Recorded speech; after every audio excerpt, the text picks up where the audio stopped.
be off. Good morning, everybody. This is the Saturday morning Viper Trading webinar. We are here to learn about trading futures markets with Viper tools. We've got to knock out our standard disclaimer. Let's take care of that right now. All communications from Viper Trading Systems are for educational purposes only. Futures and Forex trading does involve risk, and there is a risk of loss.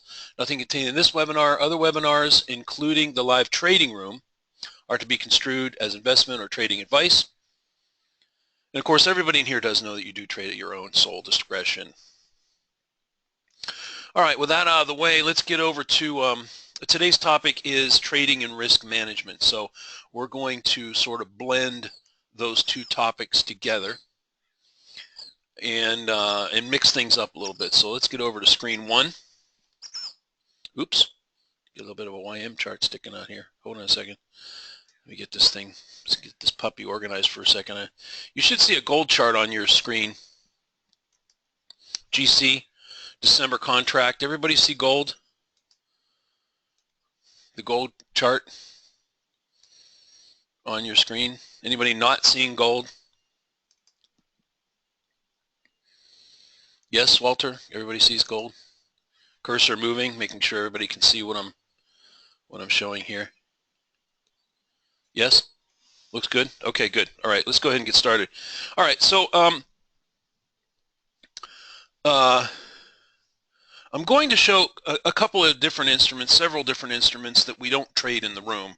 And I will circle back. I will look at YM and NASDAQ and some of the ones we do have in the room.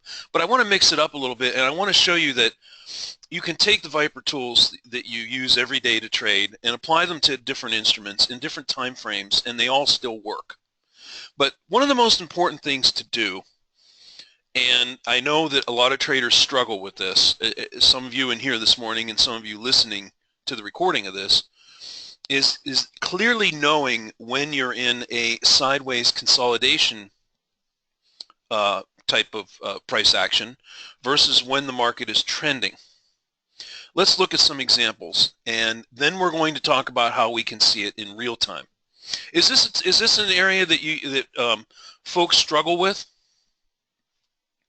Is this an area that is? Let me just do this. I'm going to hide the predictor just for a second so I can show something here. In other words, how do you know when you're in chop, when you're going sideways like this? And how do you know when now you're in a trend? Sideways, going into a trend. Sometimes it's tough to know, right? It's tough to know whether you're sideways or in a trend. So I want to show you that there are times when that most markets go between periods of what we call consolidation. I'll show a couple examples right on here on this gold chart. And let me ask this question then. Why does it do? Why do markets do this? Why do you have periods where you have a trend and the market is moving up or down? And then why does it go sideways? And then you get a trend change. And then it goes back down. It goes up, goes sideways, goes back down. Why are markets doing this? How and why do they do this all the time? Consolidation, trend change, on down. Consolidation, trend continuation, up. What are they doing? Why are markets doing that? They always seem to do that. Doesn't matter what currencies, gold, doesn't matter. Oil. Why are they all doing that? Why do you get this consolidation and then a trend? Walter's saying let me put this in here. This is some good feedback from everybody this morning. One of the key things that Walter notices when we are in a range is that the mid-band goes flat. Perfect. Yeah, there's lots of visual clues, and we're going to talk about that.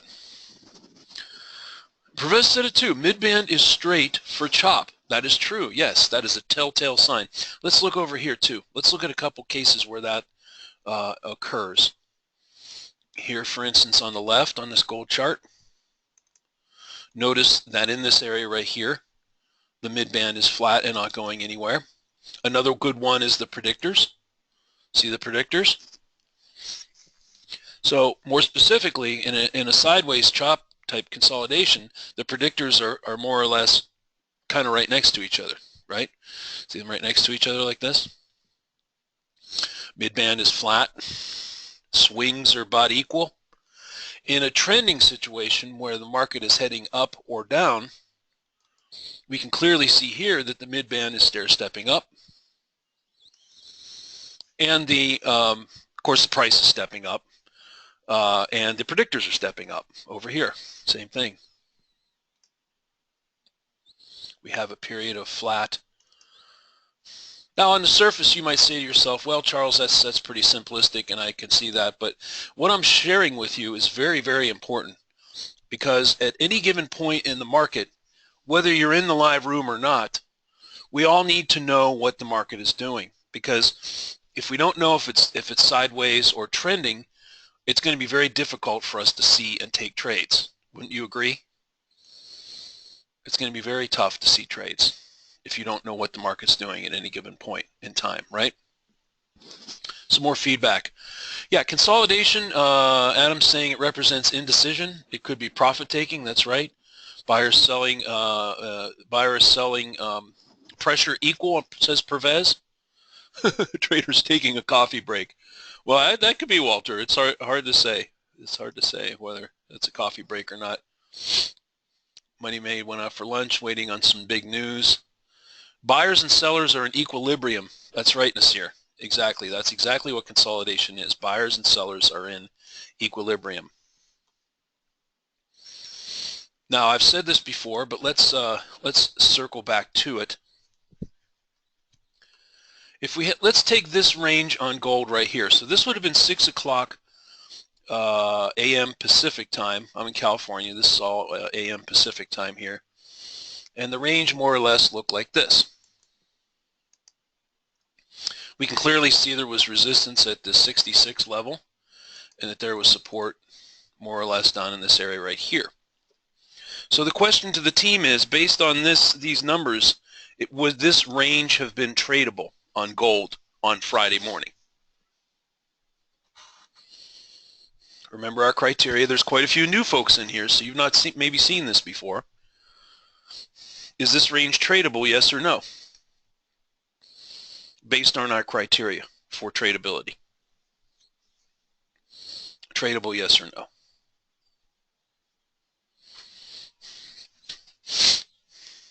Take a look at it. Look at the numbers. We have certain criteria we use. Well, remember our general rule of thumb is 20 to 25 tick minimum to trade, yes? And so you can see here that this range is somewhere between 25 and 30 ticks. You're right about 28 ticks between this swing high and the swing low down here. So yes, it is tradable. Now let me ask you this. If you were to trade this range, would your primary mode of entry be shorting the top, covering at the bottom? That answer would be S for short. Would you be buying the bottom, B, and taking profits at the top? Or type in both, that you would short the top and cover and buy the bottom. So you would be trading both sides of the market. Primary mode of entry for trading this range, S, shorting the top, covering at the bottom. B, buying the bottom, taking profits at the top, or both. You're shorting the top and you're covering and buying. So you're shorting here, buying, covering the short, buying, getting long, shorting, taking profits on the long, reversing, getting short, covering, buying, getting long. You get the idea. You're trading both sides of the market. Shorting, buying, or both. I'll give you 5 seconds to answer. You should know this. All this would be in your subconscious. That's why we do these drills. We want everybody to have this ingrained right into your subconscious so that when you see these price patterns, you instantly know what to do. When you see consolidation like this on a chart, what are you going to do? so that when the time comes to do it, you don't hesitate and you don't sort of sit there and second guess yourself, well, should I be buying this or should I'm confused. I'm just going to blow the whole thing off. Nah, whatever. And then you miss, whatever, 3, 4 good, 1, 2, 3, 4, 5, 6 good trades, 20 tick trades. All right, we got a healthy mix here. We got some buyers who are buying the bottom, which would be Adam and Pervez. Walter would be trading both sides. Okay, good. David T says, I would trade neither side because this is where I donate money back to the trading monsters. Okay, so he would stay out. Pervez is trading both. Peter is buying the bottom only. Terry is shorting. Interesting. Justin says both with a little caveat in there. Well, that's what I wanted to show here, okay? So there are pluses and minuses to trading both sides or either side of this range. And let me quickly explain what those are. First of all, when you're coming off of an uptrending type move, the natural tendency is to expect some trend continuation. And so in that case, you might see this as a deep probe retracement and be looking to buy down in here. So in other words, given coming off of the condition that you had prior to consolidation like this, see how you were trending up?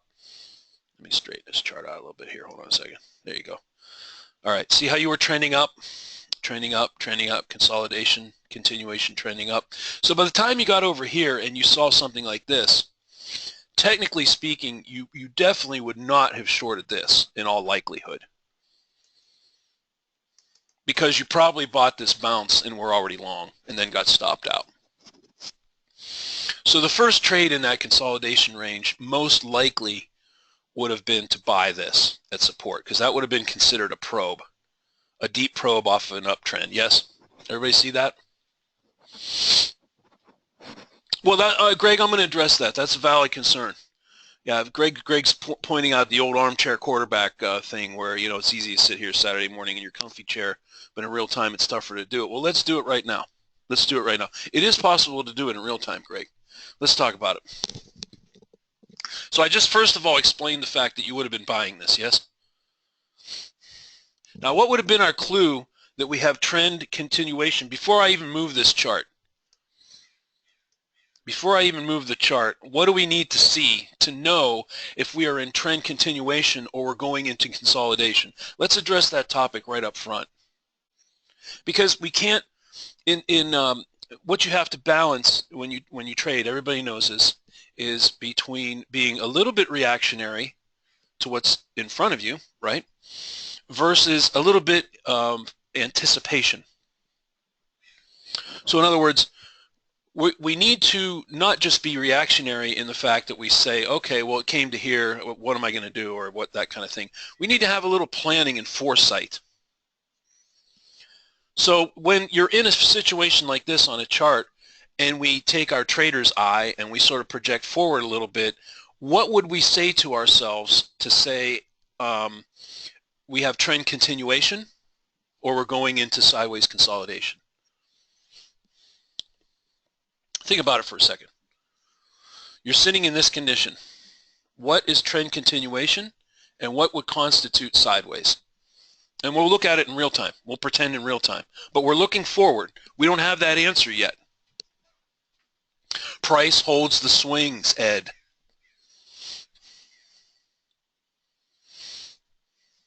Look to the left for some kind of kiss trade setup, says Pervez. So this is the anticipatory part of trading, and it's really important that you develop the skill set. Would you not agree that if this market stays in a range between here and here, and or here and here, would you not agree that now you have gone into consolidation? And furthermore, we are making this analysis before it happens. So addressing your concern, Greg, this is how we can anticipate in real time whether in fact we are going to have trend continuation or go into a consolidation phase. So in other words, wouldn't you agree that if this market went up here and took this level out like this, yes, in fact, we would have trend continuation. On the other hand, I think we all would agree that if the market comes down and does one of these little numbers here, breaks this support area, does something like this, and rolls over and starts doing this. Come on. There we go. That we would have a trend change, right? So what I'm saying is this, and this is something that takes a little bit of time to develop as you trade and put in, maybe several hundred or 1,000 hours of watching charts and price action. You develop this skill set where you try to anticipate a little bit. It's not like you're getting a crystal ball and you're projecting in the future and saying, oh, well, this is going to happen. No, it's not that. But we have to anticipate and think a little bit forward on how we're going to handle it. So what we all agree here right now is that as long as we're in between these two lines, we all agree that we are now in consolidation. Some people call it chop, and we have to decide whether we're going to trade that range, right? If we come up here and break this swing up here, then the uptrend continues from over here. This uptrend we were in continues to the upside, yes? On the other hand, if we come and we break down here, we in fact will constitute a trend change, and now the trend will be down. Okay, now let's forward. We know what's going to happen, so I'll do this quickly because we got to move on. Market comes down, gets the bounce, we buy it, comes up. Let me blow this up a little bit. Hold on a second here. Oops, those are too much. I got a lot of lines on here. My apologies. Can everybody see this? All right, we hit our head. We roll over. For those of you who are buying and taking profits, the B side of the equation, you're looking to buy down here again, yes? There it is. Comes down right down to it. So at this point in time, we've gone from 6 a.m. to about 6:20. Are we trending or consolidating? Well, we all know the answer, right? Yeah, of course, we're consolidating. And we anticipated that way back here when this swing was set up and this swing was set up. Let me continue. There's your bounce. Comes back to the mid-band. Comes up and hits the top one more time.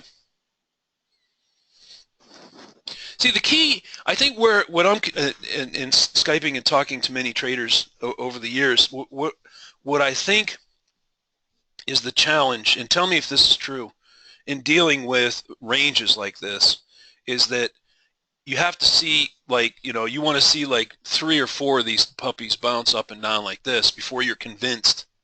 So by the time you get over here and you're starting to look for trend or taking trades, the trend might change and then you get kind of hosed, right?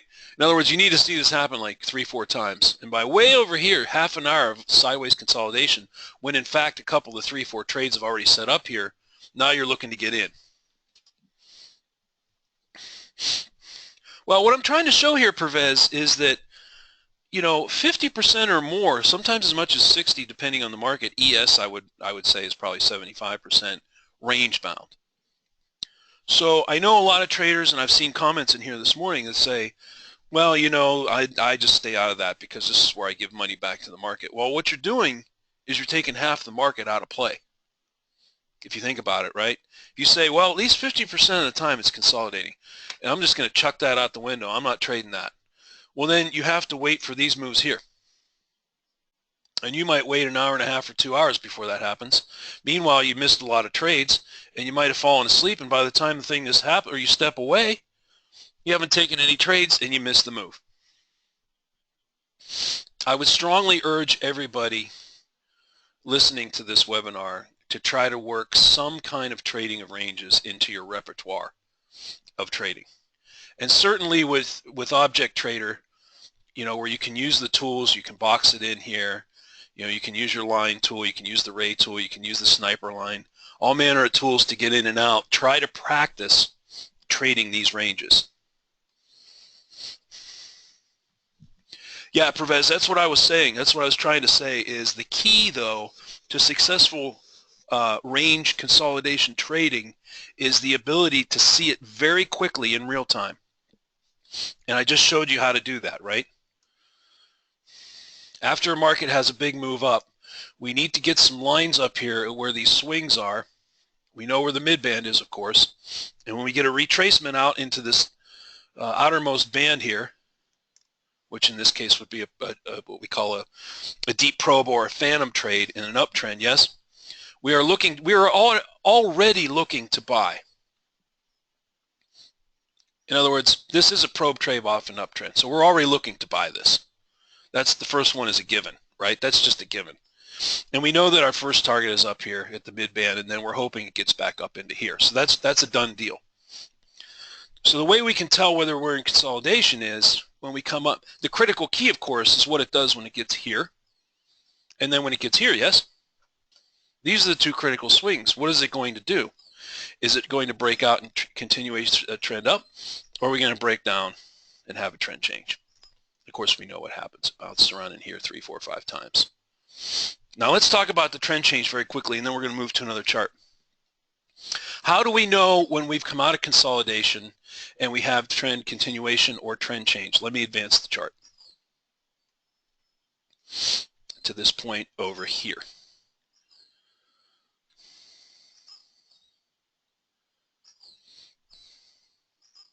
How about now? Has the trend changed, yes or no?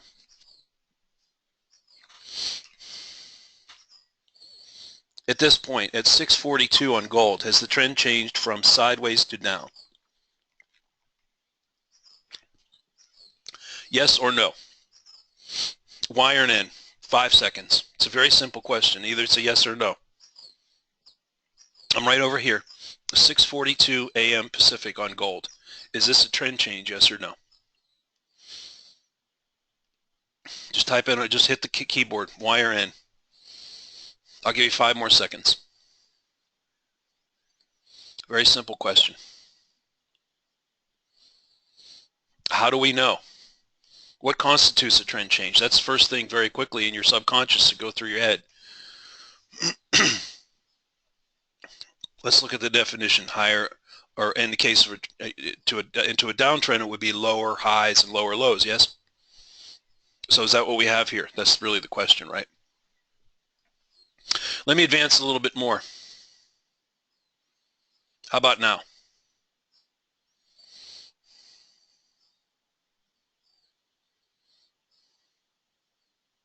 Now I know this is a hot button for so many traders. I can't tell you how many times we've over 7 or 8 years we've probably done 100, maybe more, webinars dedicated just to trend changes, where we spend a whole hour or more talking about just this subject of trend changes. So I'm not going to spend an hour talking about it, but I'm going to very quickly tell you the clues, because being able to see a trend change in the earliest stages of it happening are very important, because many times that's when the good trade's set up.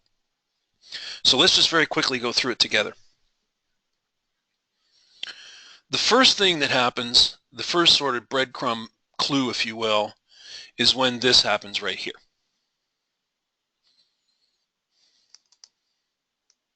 Let me blow this up so we're very clear about this. Stand by. Let me just position this chart so it can be seen very clearly, because this topic is extremely important, and one that I wanted to copy or discuss this morning. Hold on 1 second, please. I just need to fix one thing. It's going to take 1 second.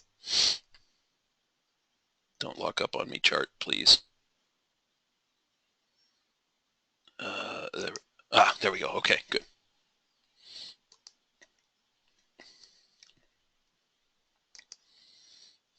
Okay, I really blew this up because I really want you to see in detail. I'm going to take the predictor off just for a second.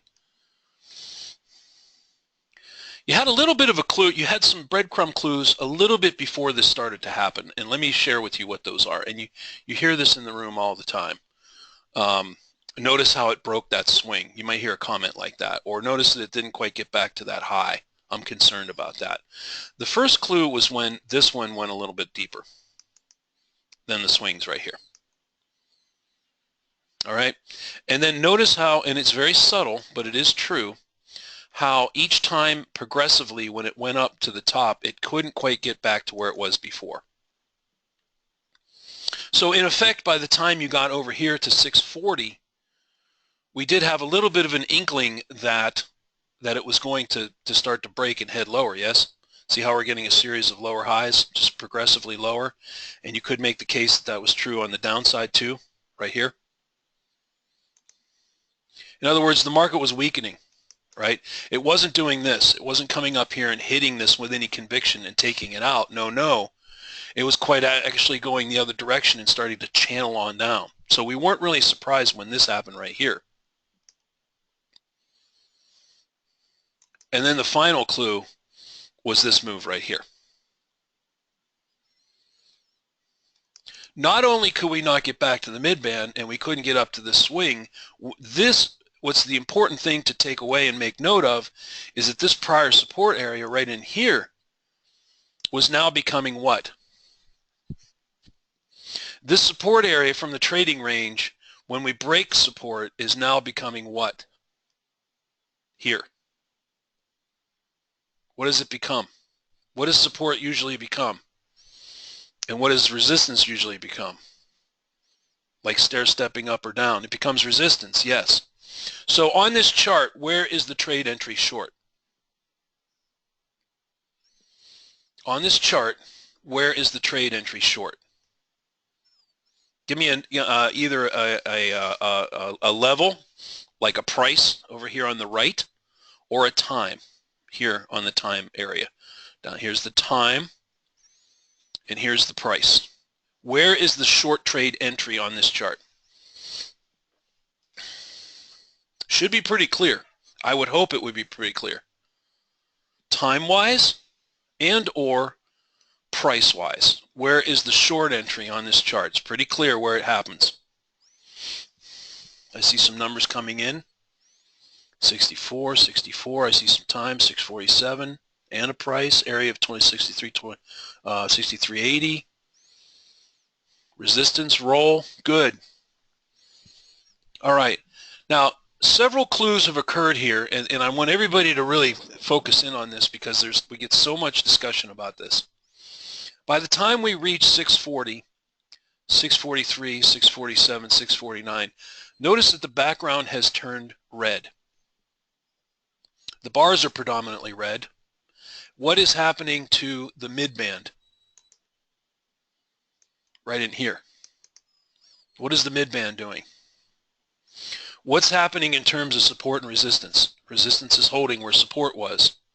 So by the time we get to 647 in here, we are looking for a roll short, and so we get it right in here. So if you said anywhere between 63.50 and 64, anywhere between 647 and 648, 649, right in here, this was your roll short. We had a pretty good confidence level that this was going to follow through to the downside because this had all transpired. We were looking at lower highs and lower lows. It had broken support. Support had become resistance. The background was red. The mid-band is stair-stepping down. All the bands are stair-stepping down. We have a recipe for a beautiful textbook short setup. Yes, Peter. Peter's saying, is this the point where you would leverage up and load the boat for a trade like this? Yes. And what goes into that decision? Well, a number of factors. First of all, the time of day. The equity market open was right here, so 6:30. So we're in the sweet spot of trading. In other words, we're looking for big moves to occur and follow through to occur, right? We had come out of a period of consolidation. So think of it this way. When you have consolidation, we had discussed earlier some of you came in late, so you might have missed it. It's kind of like a coiled spring. Okay, it's like a coiled spring. Think of it this way. A spring, when you let go of a spring, what does a spring do? A spring flies up or flies down, right? Depending on what you're doing with it. But then you compress it again, right? And in that compression is where the energy is created, right? The energy to uncoil the spring is when you compress it. And so when you come out of a compression zone, you're expecting sort of a little bit of a blast of a takeoff, either direction, right? In this case here on gold, that's exactly what we got. We had compression in the zone. We broke down very clearly here shortly after the equity market open. Our resistance, all the recipe for a beautiful trade setup were in place. Support had become resistance. Bands in the mid-band are stair-stepping down. The background is red. Strong resistance. We're looking for a rollover short. This is definitely a leverage upload the boat right there. In other words, when you're in the sweet spot of expecting markets to move and the trade comes along and sets up, that's when you leverage up. If you're in a period of indecision where you're not really sure what's happening and the market is very indecisive, we pull our leverage back. And that's a good part of risk management. That's exactly what risk management is. Risk management is when, how would you say best, the odds are stacked in your favor. I don't want to compare it to a gambling scenario or Vegas or anything of that nature. What I am saying though is that there are times when the market has a higher likelihood of follow through in your direction, and that's when you consider leveraging up. If you're in a period of indecision and the market's flopping and chopping around, is that the time to load the boat up and leverage yourself? No, we stand back. We consider lightening the load. We go with 1 or 2 contracts, or we go into sim. So we have to know when we're going to fluctuate between the two. Now I am going to pause here for a second and I'm going to show this. Stand by. Let me bring another chart down right quick. I have to do a little bit of risk management discussion because we're kind of moving into that direction right now. Stand by 1 second, please.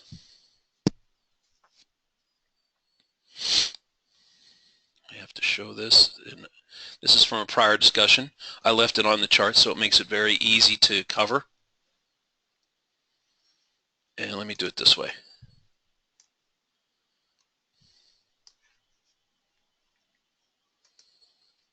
Everybody should see an ES on the chart.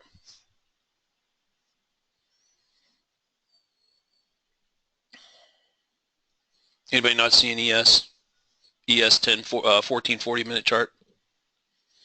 This is a 1440 minute chart. I'll explain this. I'll explain this in a second here.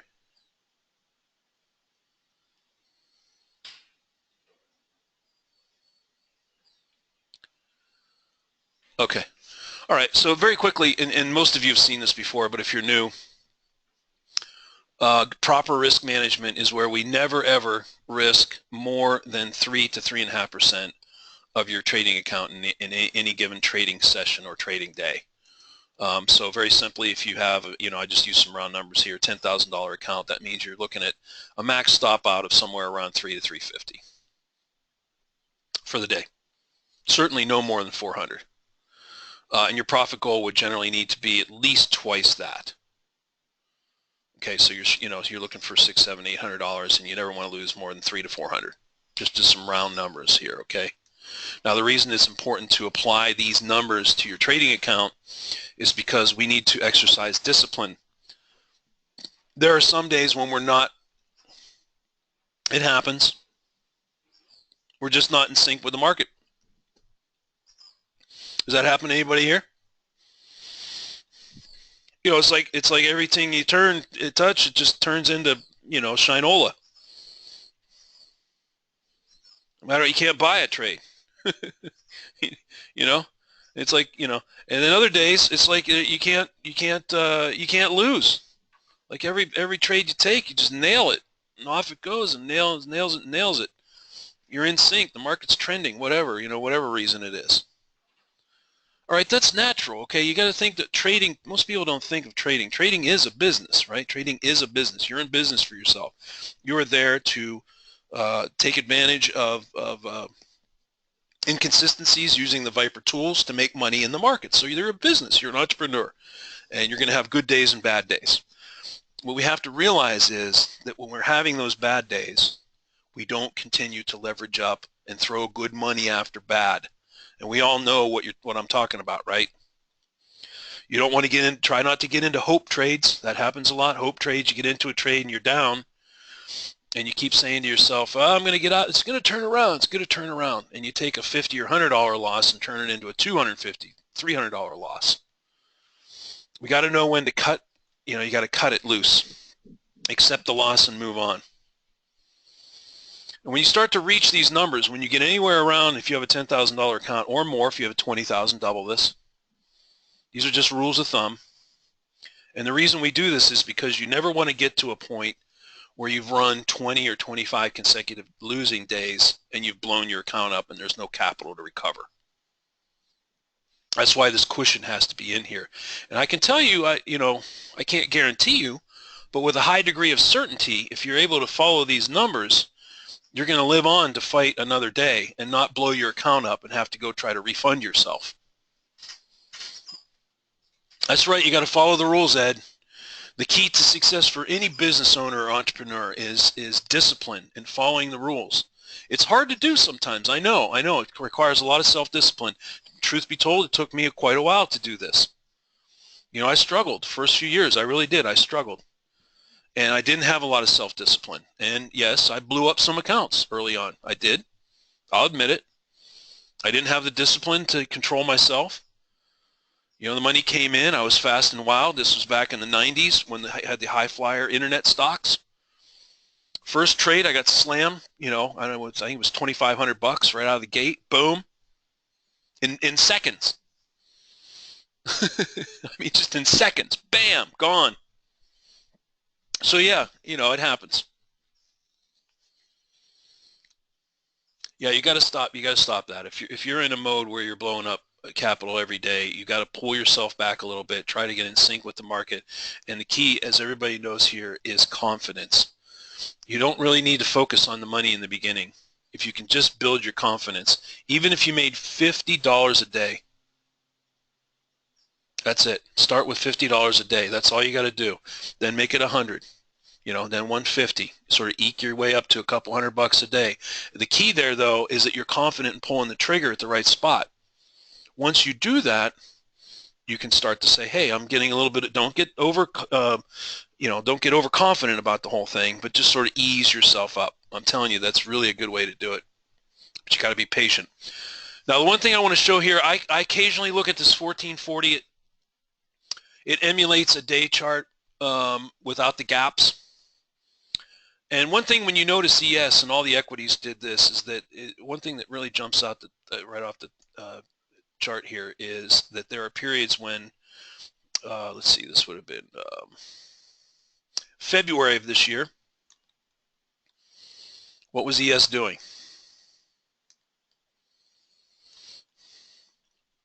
February all the way until April. What were all the equity markets doing here? Was it trending every day, more or less? Yeah, it was trending up. We go sideways a little bit. There's a little bit of profit taking in through May.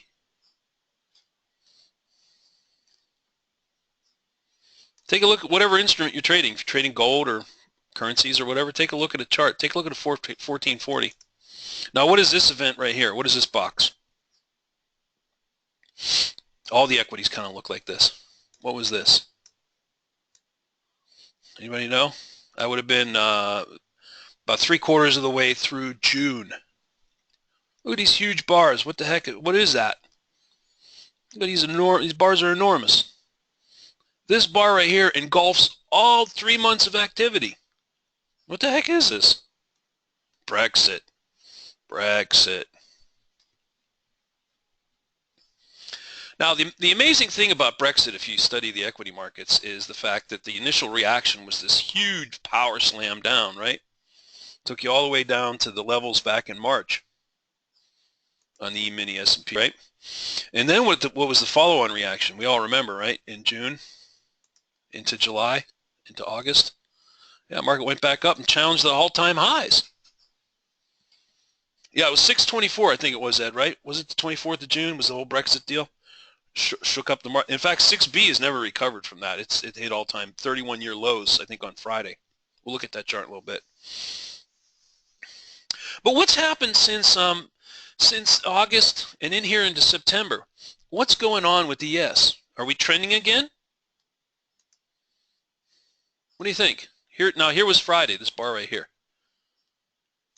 Are we trending again? What do you think about this market? What is it doing?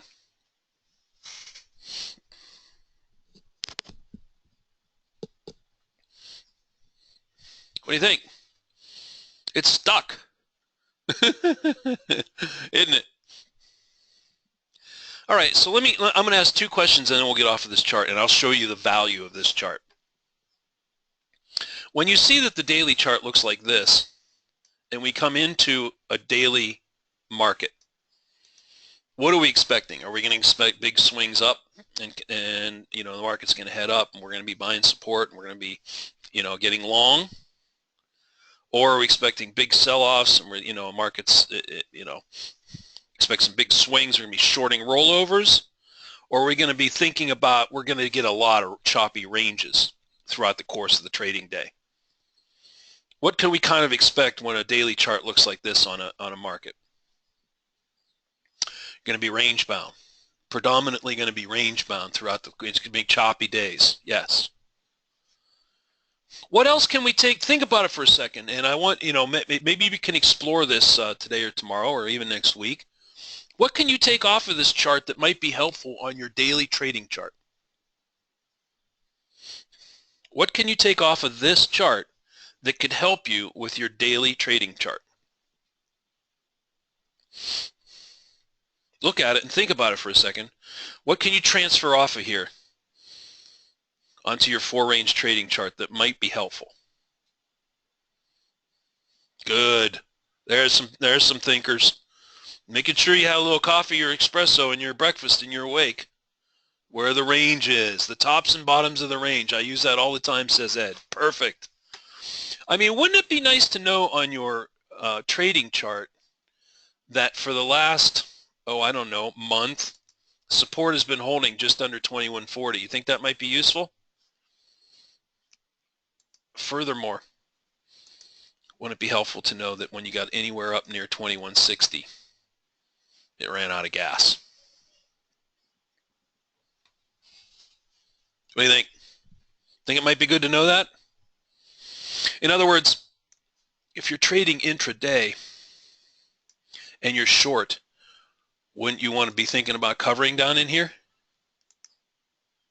Yes? And if you were long on your 4-range trading chart throughout the course of the day and you were long, wouldn't you want to think about taking some profits right up in here? I have those on my ES chart, by the way, and that's why I'm saying that. So, you know, take a look at, you know, if you trade NASDAQ or you trade YM, you know, any chart, gold. Yeah, YM is a very similar condition, Ed. I'm not going to pull them all up here, but just when you have a chance, you should find ES in Instrument Manager, Mindy. Yeah, let me show you. Everybody knows how to do that, right? How to add an instrument. I can show that very quickly if we want. Okay, come in here, Tools, Instrument Manager. Take your Instrument Manager panel, and you scroll down to ES right here. It's a December contract, and you hit Add. See it over here? It's right over here, ES, right there. And you do that for all the instruments you want to track. You could do a similar chart with YM with this, Mindy. Simply go into Create Chart, 1440 minute, and then you probably want to go back at least 6 to 8 months of data to get a chart that looks like this, okay? Yeah, you can do that for NASDAQ, you can do that for gold, you can do that for, of course, any instrument that you want to trade. And then transfer any valuable information from this chart to your trading chart for support, resistance, and things of that nature, okay? That's how I use that. It's very helpful to know that at any given point. Are you trending up or down in the markets? Or are you kind of sideways, and where are those support and resistance levels? All right, let's get off of gold. Let's look at something else. Stand by. Let me pull up a 6J chart here. Hold on a second. 6J, one second here. Transferring over to screen 1.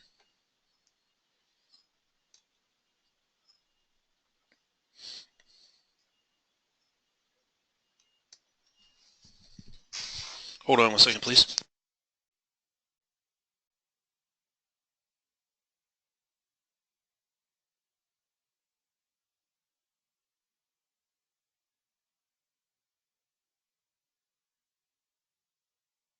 Testing audio, I'm back.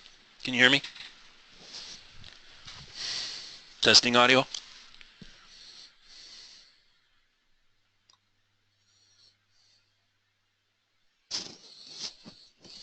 You can hear me? Okay. All right, here's the 6J chart.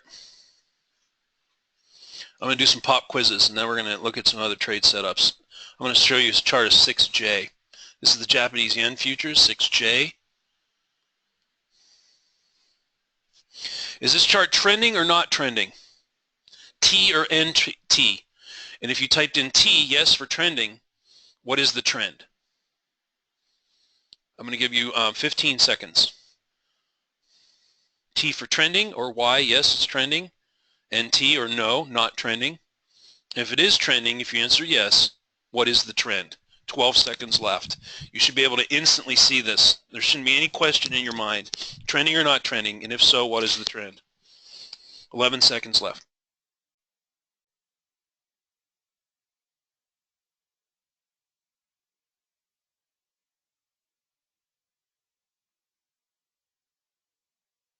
Seven seconds. Trending or not trending? 6J. I believe this is Friday morning.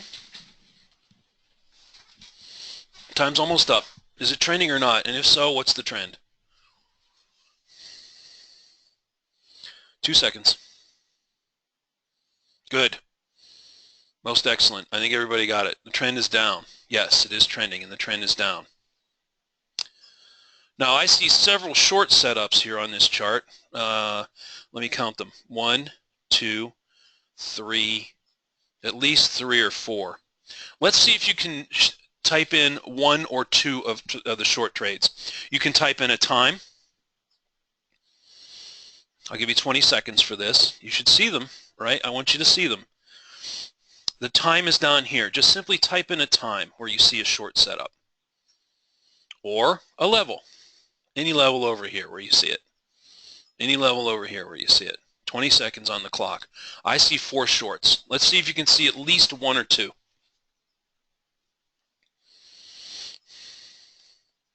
$20 seconds on the clock. 4 short trades. Where are they? In the downtrend, where are the setups? This really requires some visualization, understanding where you get into trend moves. 15 seconds. Try to pick out at least 1 or 2. You might be able to get all 4 if you see them. 1, 2, 3, 4. Well, you could make the case there was 5, but at least 4. Got 12 seconds left, either time-wise or level-wise. Where are the short trade setups on 6J from Friday morning? Price levels to the right over here on this axis. Time is down here, Pacific time on Friday morning. Where were you taking shorts on 6J Friday? Time's almost up. Try to pick off 1 or 2 of them if you can. Very important to visualize these so that in real time when they happen, you know what to do. ¿Dónde está el shorto trados? Time's almost up. 9 seconds. Looking for shorts.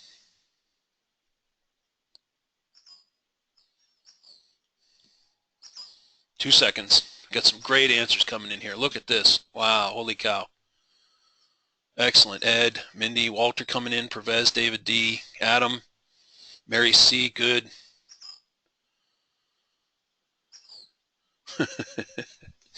All right, good. Time's up. Time's up. Time's up. Time's up. Okay, good. All right. Though I see a whole slew of answers from the team. I'm not going to read them all off, but those look very, very good. All right. Well, the first one, okay, so arguably the first one set up was right about in here, looking to the left, right here. More or less right in here. We were coming off of an uptrend. We had a last gasp up off the mid-band right here. We could not take that high out. Came back, consolidated the mid-band, broke support, came back up, tested resistance, came down, checked support, lower low, lower high, yes. By this point in time, this would have been 652, 657, just before 7 a.m. Pacific. Can you see this little price pattern? This looks similar to the gold pattern we saw before, remember? Support, has become what? I got to tell you something that goes through my mind every single morning. Support becomes what? Resistance. Resistance becomes support. Generally speaking, in these support resistance areas are where what happens? Trade set up. Good. Most of you called out 657 or somewhere around this 97400 area. Perfect. We get the nice short sell-off. Beautiful trade down here, like such. And then if you said on this retracement here up into the mid-band, there was trade number 2 right there on that rollover. 721-ish, and the swing was 97235 right up in here. That was your second short right in here on the rollover. Yes. Back on down. How many of you caught the deep probe here? The Phantom retrace. How many of you caught this one? How many of you called that one? 97315 around 751 Pacific. See this nice, we all know, because we know this is not a trend change. How do we know this is not a trend change? A couple of things were good clues. We came up and we checked what? What area were we checking right here? What area was this? That's right, support had become resistance. We're at the outermost band in a trend, in a downtrend. This is called a phantom. Deep, we used to call it deep probe. Bars turn the other color. They turn blue in the case of a downtrend where they should be red. Right? See it? That was trade number 3. Arguably, you could say that that short got the scalper, and then you had a secondary entry right here. Here was your scalper off the phantom. We come back up, we check mid-band one more time, we roll. There's trade number 4. That turned out to be the monster short. Look at this puppy drop. Woo, all the way down to this support swing right here. And where was the 5th one? Where was the 5th one? And you got a small little retrace up just shy of the mid-band here for the final leg down. That would have been around 838 at the swing of 97025. So you said that was the 5th one right there. How many of you got all these? How many did you get out of the 5? 1, 2, 3, 4, 5 shorts. You can short above mid-band, of course, Mary C. Absolutely.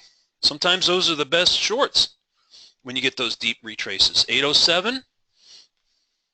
That could have been another one. Yeah. She's saying this. She's saying, would you count this retracement right here? Yeah, absolutely. Here, let me get this out of the way. She's asking about this retracement here. Is this a valid short retracement? Yes, absolutely. In fact, that turned out to be another leg of this whole drop right here.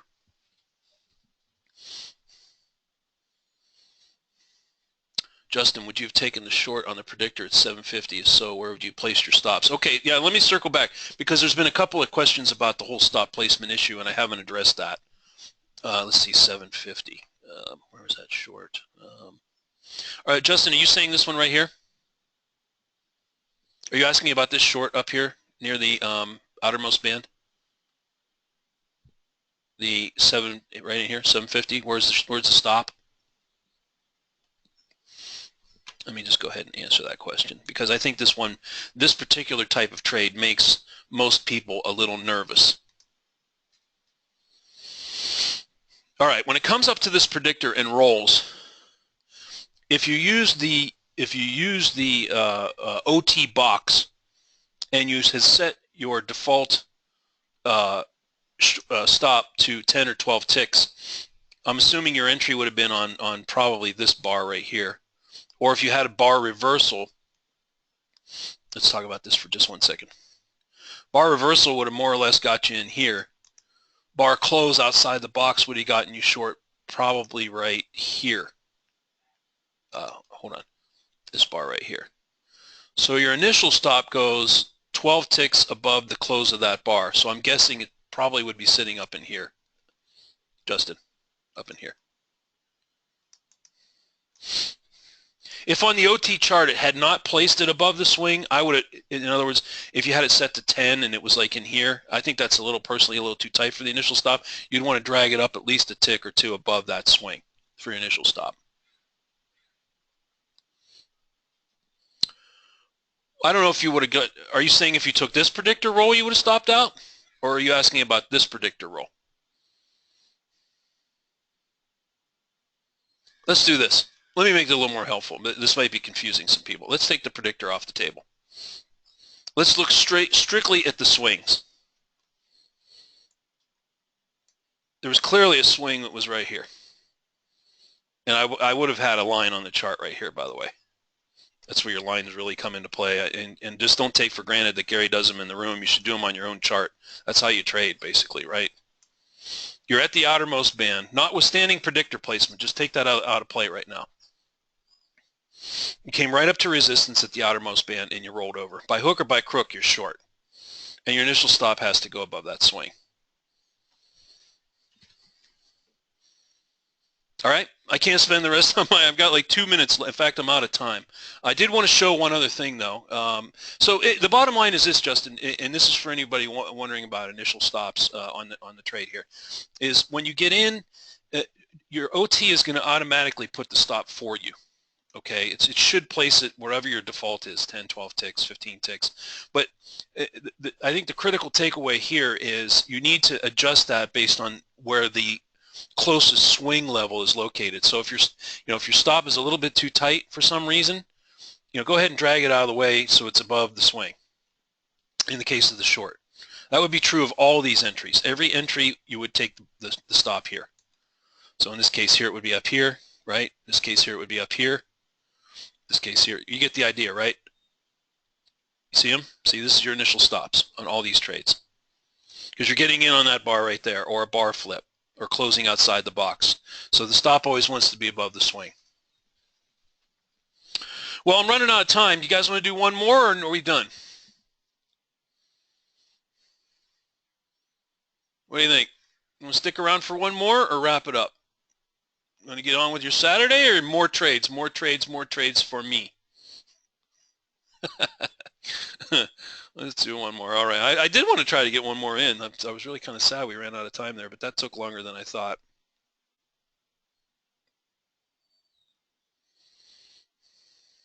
All right. Let's do this. All right. I got a good setup here for you.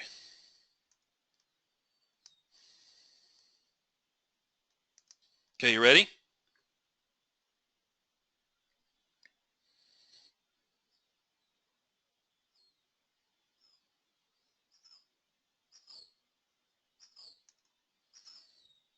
Okay, here we go. Last setup, and we're going to go quickly through it, but it's important that we see this. We learn this, okay?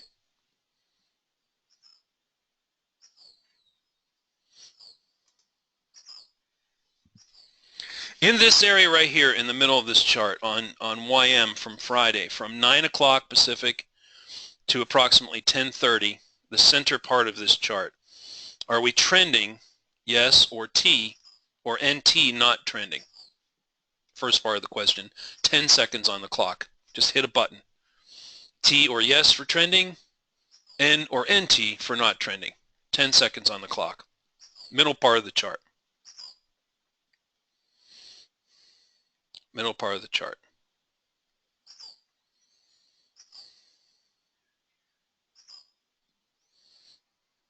Good, time's up. No, not trending. We're sideways. In this region right here, and this is a good question for you here. In this area right here, if you were going to trade it from here to here,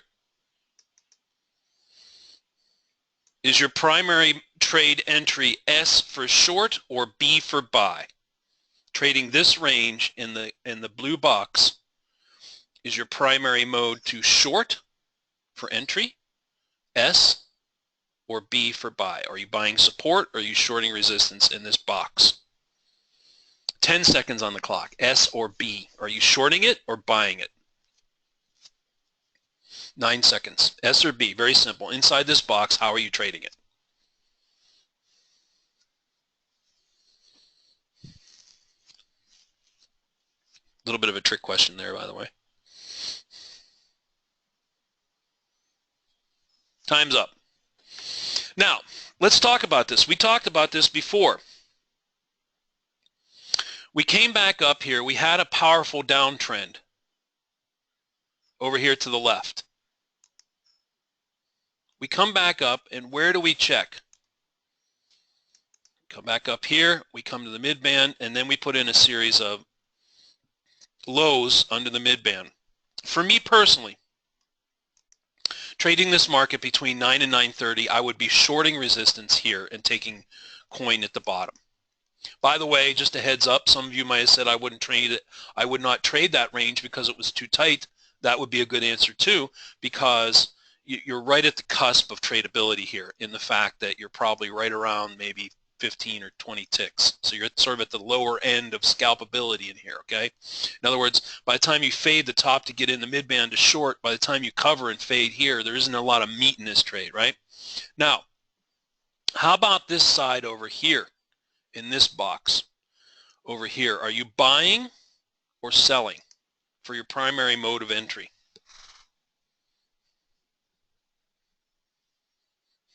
Ten seconds on the clock, B or S. Are you buying or selling that box?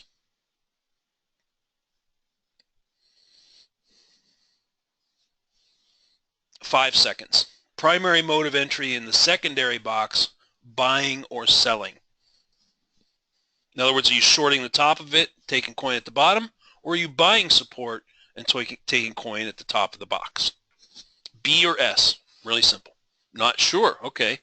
Neither. Wouldn't be crazy about trading this. It's flatlining. Not trading. Okay. All right. That's possible. Let me help you out a little bit.